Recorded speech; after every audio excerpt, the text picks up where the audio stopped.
अस्सलाम वालेकुम स्टूडेंट्स। आज हम लोग अपना फ़िज़िक्स का न्यू चैप्टर स्टार्ट करते हैं जो कि है चैप्टर नंबर 8, यूनिट नंबर 8, मादा की हरारती खसूसियात। बिस्मिल्लाहिर्रहमानिर्रहीम। सबसे पहले हम लोग स्टार्ट करते हैं। यहाँ पर आप लोगों का एक सवाल बनेगा जिसमें हरारत के मुख्तलिफ इस्तेमालात बयान करें। तो उसमें सबसे पहले आंसर उसका होगा, हम हरारत ना सिर्फ खाना पकाने के लिए बल्कि दीगर कामों के लिए भी इस्तेमाल करते हैं। इन कामों के लिए हरारत को मैकेनिकल एनर्जी, इलेक्ट्रिकल एनर्जी वगैरह में तब्दील किया जाता है। हरारत को मैकेनिकल एनर्जी, इलेक्ट्रिकल एनर्जी में तब्दील करने का तरीका आप लोग चैप्टर नंबर 6 में पढ़ चुके हैं। इसके बाद हम लोग आ जाएंगे अपने पेज नंबर 177 पर। आप लोगों ने टेम्परेचर और हीट के बारे में सुना हुआ। टेम्परेचर और हरारत। टेम्परेचर किसे कहते हैं? टेम्परेचर बेसिकली ये चीज़ होती है कि कोई भी चीज़ जो हमारे सामने हम लोग उसको छूकर बता सकते हैं कि आया वो ठंडी है या गर्म है। अगर चीज़ गर्म है तो हम लोग बोलेंगे उसका टेम्परेचर ज़्यादा है, अगर कम है तो हम लोग बोलेंगे इसका टेम्परेचर कम है। हम अपना स्टार्ट करते हैं। जब हम किसी जिस्म को छूते हैं तो हम इसे गर्म या ठंडा महसूस करते हैं। कोई जिस्म कितना गर्म या ठंडा है इसका ताल्लुक जिस्म के टेम्परेचर से है। बस आगे इसकी तारीफ आ रही है। किसी जिस्म के गर्म या ठंडा होने की शिद्दत को टेम्परेचर कहते हैं। एक जलती हुई मोमबत्ती का शोला गर्म होता है और इसका टेम्परेचर ज़्यादा होता है। इसके बरअक्स बर्फ़ ठंडी होती है और इसका टेम्परेचर कम होता है। हम किसी जिस्म को छूकर अंदाज़ा लगा सकते हैं कि वो कितना गर्म है या ठंडा है। ताहम इस तरह से किसी जिस्म का टेम्परेचर का अंदाज़ा लगाना नाकाबिले भरोसा है। मज़ीद बरआं किसी जिस्म को छूना हमेशा महफूज नहीं होता। हमें जिस चीज़ की ज़रूरत है वो है किसी जिस्म की गर्माइश या ठंडक मालूम करने का एक काबिल भरोसा और काबिल अमल तरीका। समटाइम ऐसे होता है स्टूडेंट्स कि कोई चीज़ हमारे सामने पड़ी हुई है लेकिन वो बहुत ज़्यादा गर्म है तो हम लोग उसको डायरेक्ट तो छू नहीं सकते। इसी के लिए हमारे पास और जो आगे इस्लाहात यूज़ की जाएंगी अब हम उनके बारे में पढ़ेंगे। टेम्परेचर के तस्वुर को समझने के लिए हरारती इत्तिसाल और थर्मल इक्विलिब्रियम की इस्लाहात को समझना ज़रूरी है।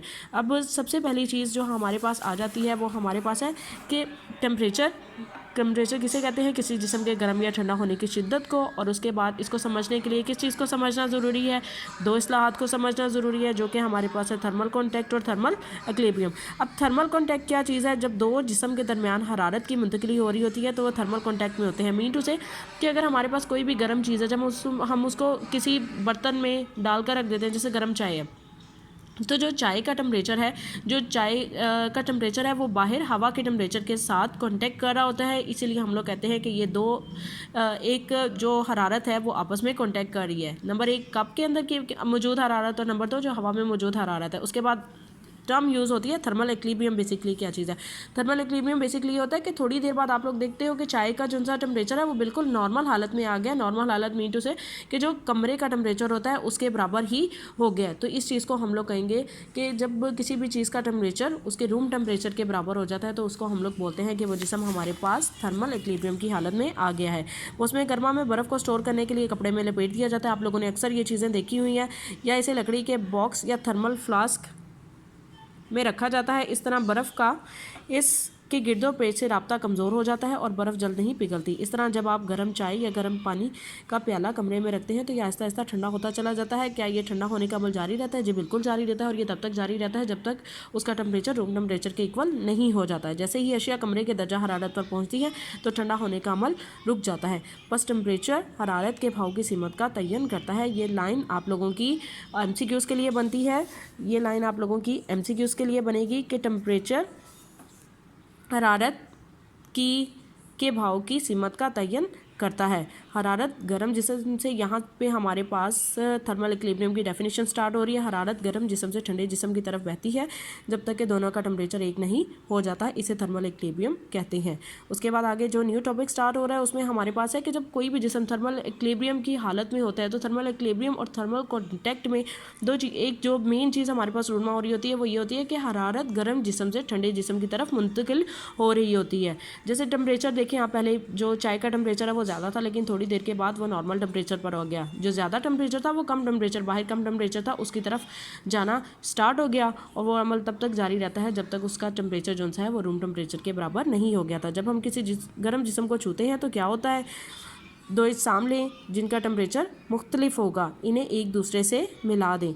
गर्म जिस्म का टेम्परेचर कम हो जाता है, इसकी एनर्जी में कमी वाक़या होती है। ये एनर्जी निस्बतन कम टेम्परेचर पर ठंडा जिस्म जज़ब कर लेता है। ठंडा जिस्म एनर्जी जज़ब करता है और इसके टेम्परेचर में इजाफा हो जाता है। एनर्जी की मुंतकिली उस वक़्त तक जारी रहती है जब तक दोनों इज्साम का टेम्परेचर यकसा नहीं हो जाता। एनर्जी की वो शक्ल जो एक गर्म जिस्म से ठंडे जिस्म को मुंतकिल होती है हरारत कहलाती है। बस हरारत एनर्जी की एक शक्ल है जो बाहमी तौर पर मुत्सिल का मतलब होता है जुड़े हुए। मुत्सिल का मतलब है जुड़े हुए दो इज्साम में टेम्परेचर के फ़र्क की वजह से मुंतकिल होती है। मीन टू से हरारत एक गर्म जिस्म से किस तरह ठंडे जिस्म की तरफ मुंतकिल हुई है। ये तरीका का सारा मैंने आपको पहले बता दिया है। हरारत का सफ़र करती हुई एनर्जी भी कहा जाता है, ये भी फॉर MCQs हरारत को सफ़र करती हुई एनर्जी भी कहा जाता है। एक दफ़ा जब एक जिस्म हरारत जज़ब कर लेता है तो ये इस जिस्म की इंटरनल एनर्जी की शक्ल इख्तियार कर लेती है और हीट एनर्जी के तौर पर इसका वजूद ख़त्म हो जाता है। अब इंटरनल एनर्जी से क्या मुराद है? किसी जिस्म के एटम्स और मॉलिक्यूल्स की काइनेटिक एनर्जी और पोटेंशियल एनर्जी के मजमूए को इसकी इंटरनल एनर्जी कहा जाता है।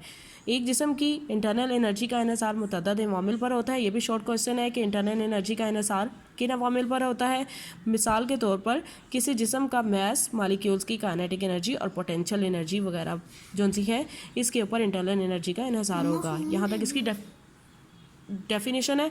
एटम्स किसी एटम या मॉलिक्यूल्स की काइनेटिक एनर्जी इसकी मोशन की वजह से होती है। काइनेटिक एनर्जी के बारे में आप लोग पढ़ चुके हो कि काइनेटिक एनर्जी किसी भी जिस्म की हरकत से रिलेटेड होती है, इसीलिए उसका इन्हिसार कोई भी जिस्म जो मूव कर रहा है उसका इन्हिसार उसके टेम्परेचर पर ही होगा। एटम या मॉलिक्यूल्स की पोटेंशियल एनर्जी का मतलब क्या होता है? कोई भी जिस्म जो ज़ख़ीरा शुदा सूरत में होती है उसको भी हम लोग पोटेंशियल एनर्जी के तौर पर यूज़ करेंगे। पोटेंशियल एनर्जी मॉलिक्यूल्स के दरमियान बाहमी कशिश की फोर्सेस की वजह से स्टोर होने वाली एनर्जी है। अब यहाँ पर आप लोगों के पास जो क्वेश्चन बने हैं वो सबसे पहले है हमारे पास टेम्परेचर किसे कहते हैं, टेम्परेचर का इन्हिसार किन अवामिल पर होता है और थर्मल इक्विलिब्रियम से क्या मुराद है। उसके बाद हरारत किसे कहते हैं, हरारत को कौन सी एनर्जी कहा जाता है और इंटरनल एनर्जी से क्या मुराद है और इंटरनल एनर्जी का इन्हिसार किन अवामिल पर होता है। उसके बाद जो ये इंफॉर्मेशन है ये देखें, ज़ाफ़रान का फूल एक कुदरती थर्मामीटर है। जब टेम्परेचर सही तौर पर 23 डिग्री सेंटीग्रेड पर होता है तो ये खिल जाता है और जब टेम्परेचर 23 डिग्री सेंटीग्रेड से गिरता है तो ये बंद हो जाता है। ये वो फूल है जो कुदरती थर्मामीटर के तौर पर यूज़ होता है और इसके ज़रिए हम लोग बता सकते हैं कि आया अब जो टेम्परेचर है वो 23 डिग्री सेंटीग्रेड से हमारे पास ज़्यादा है या 23 डिग्री सेंटीग्रेड से कम है। ये आज का आप लोगों को सबक है। इसमें से बेसिकली आप लोगों ने कुछ शॉर्ट क्वेश्चन है वो याद करने और MCQs हैं वही करने हैं। ओके जी, अल्लाह हाफ़िज़।